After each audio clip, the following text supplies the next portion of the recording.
All right, but first, the situation at the southern border. Just 2 days from now, Department of Homeland Security Secretary Alejandro Mayorkas will testify before the House Judiciary Committee.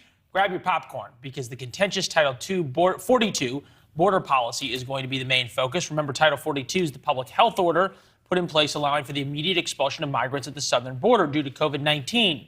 Yesterday, a judge issued a temporary restraining order to keep Title 42 in place, but the White House is still pushing to lift the policy next month.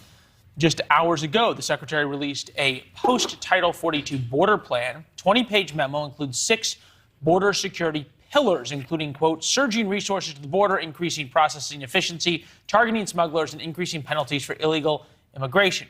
One could wonder why they aren't already doing those things. But with a record number of encounters at the southern border last month, even more expected with the Title 42 repeal, will Secretary Mayorkas' plan for the southern border work? Joining us now, independent journalist who spent a lot of time on the southern border, Ali Bradley. Ali, as you read through these, anything that you see that will actually change the reality on the ground? Not really, Leland. Like you said, I don't know why they're not already doing that. That plan, it literally lays out the exact situation that we're in, just expedited. Just do it quicker. Just move people through the system quicker is what that really sounds like. And we talked about this, Leland. They're looking at about 18,000 people, that they're preparing to have to make sure that they have room for a day across the southern border. But the expectation and kind of a worst case scenario plan is around 20,000. So where are those additional 2,000 people going to go? And those are per DHS documents. So that's going to be an interesting thing on its own to see what they do with the capacity issues that we're already seeing down at the southern border. Well, 18,000 a day, every day. As you talk to your sources, is there any option out there other than processing and just continuing to release these people into the United States? I mean, what other option do they have? That's what DHS is ordering them to do, is just process, and process faster if you can. And the big issue, with Title 42 that I think some people are bringing up, but it's not being talked about enough, is the processing time that it takes. And that's why a lot of people are bringing up the issues with Title 42 going away, is because right now under Title 8, under Title 42, they are removed very quickly. It takes about 5 minutes for the paperwork. Those people are basically taken back to Mexico. Within 90 minutes, they're out of the country. Right now, border agents and law enforcement officials are telling me that number is going to go from 5 minutes to at least an hour to an hour and a half per individual. We already don't have the manpower down there, so I don't know how they're going to make that work, Leland. What do your sources say is the alternative? Because obviously there's a lot of folks in Mexico and other cities and other countries waiting to come once Title 42 is lifted.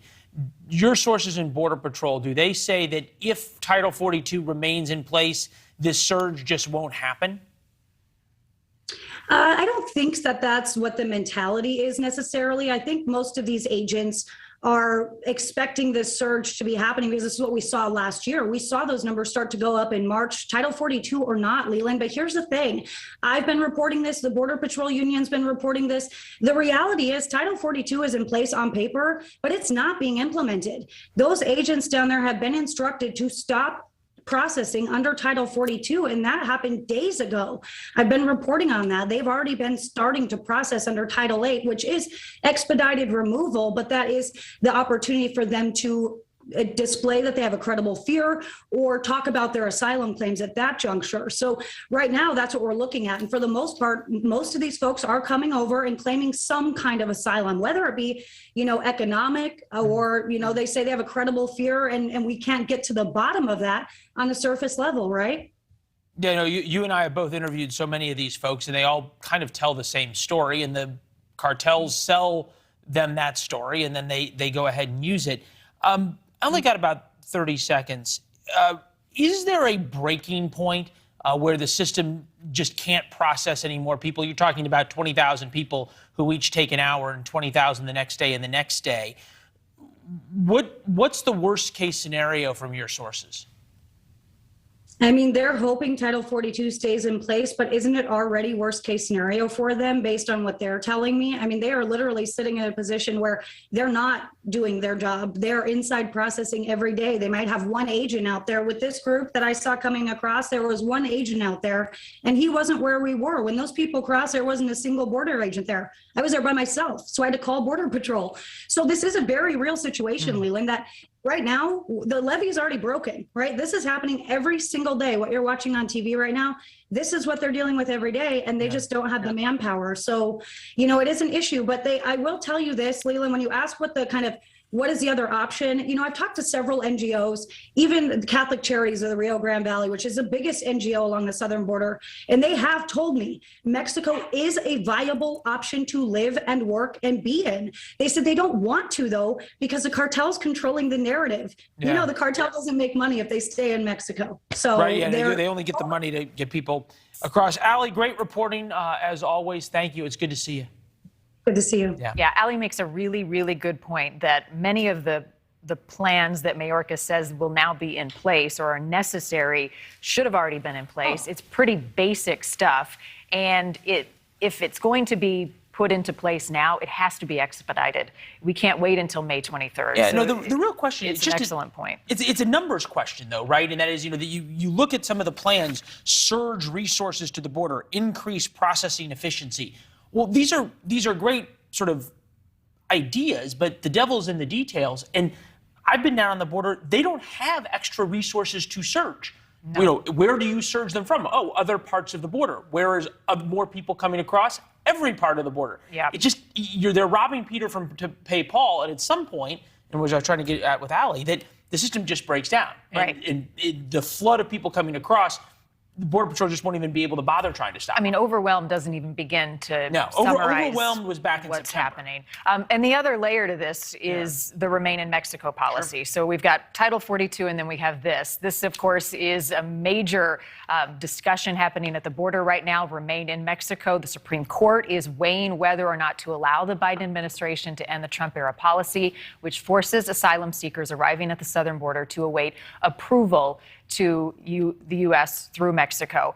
Putting an end to this policy could have a significant impact, as DHS simply does not currently have the capacity to house these migrants if they were to stay in the U.S. while they await their hearings. For example, there were more than 220,000 migrants detained just last month, only 32,000 beds in detention facilities. So, Leland, when you talk about math, that's a serious issue. The other issue that the Supreme Court is having to mitigate right now is the lawfulness of Remain in Mexico and whether or not the Biden administration has the reach or the discretion, the executive branch, to essentially pull back what the Trump administration put into place. And the other thing is Mayorkas and his leadership. He said today that the program's benefits outweighed by domestic humanitarian and foreign policy costs. So what they'll have to be deciding right now is, at his discretion, can he make that type of policy judgment at this point in the game? And that is to be answered by the Supreme Court. And the other thing, when you look at the numbers, Leland, under this policy through Trump, about 300 to 400 migrants were crossing the border and then being sent back. Yeah. Biden, under the Biden administration, that number is as low as 7. So you and I were discussing this earlier. It's how is it working? How is this policy being put forth? The way the Biden administration ended Remain in Mexico, they got sued. They were forced to put Remain in Mexico back. But as you point out, sort of the question is, in what kind of good faith were they really putting it back? Under the Trump administration, 300 to 400 deported every day under Remain in Mexico to remain in Mexico for their asylum hearings. Under the Trump administration, under the Biden administration, 7 a day, and that's sort of the Biden administration slow walking this. The rest of those people are released into the United States. We go back to the beginning of this segment. Numbers of beds versus apprehended in March, 220,000 versus 32,000. The number of beds isn't going to change. So come the end of Title 42, you're going to go up to 500,000 people coming across, 32,000 beds, and a much more difficult prospect at trying to deport them. Thanks for watching. Click the red subscribe button below so you can get more of NewsNation's fact-driven, unbiased coverage.